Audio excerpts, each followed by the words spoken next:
बाद अब आप क्या करो, बुक्स चूज करो। बुक्स चूज करो, ऐसी बुक्स जिसमें उस टॉपिक से रिलेटेड आपके पास सोल्ड एग्जाम्पल भी हो और अनसोल्ड क्वेश्चन भी हो।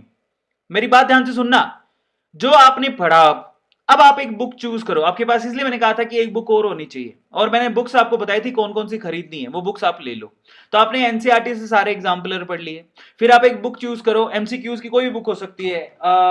टेक्निकल टीम प्लीज मुझे एमसीक्यू की बुक दो ना एक बार। तो जैसे कि ये देखो,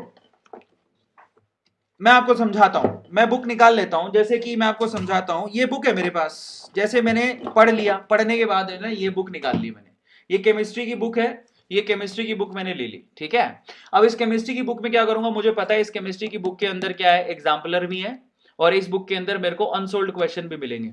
तो मैं अब इस बुक से, जो कि रेफरेंस बुक से बुक है मेरी, मैं उसको खोलूंगा, उसके एग्जाम्पल चेक करूंगा। देखो ये सारे सोल्ड एग्जाम्पल है, मैं अच्छे से एग्जाम्पल पढ़ूंगा, कैसे सोल्व होता है वो सारा पढ़ूंगा अच्छे से, क्या किस तरह से उसने सोल्व किया है। फिर जब सारे रीड आउट कर लिए, फिर इसके प्रैक्टिस शीट भी होती है। अब देखो ये प्रैक्टिस शीट है, अब इसमें क्वेश्चन ही क्वेश्चन दिए हैं, अब बैठ के आप सोल्व करो।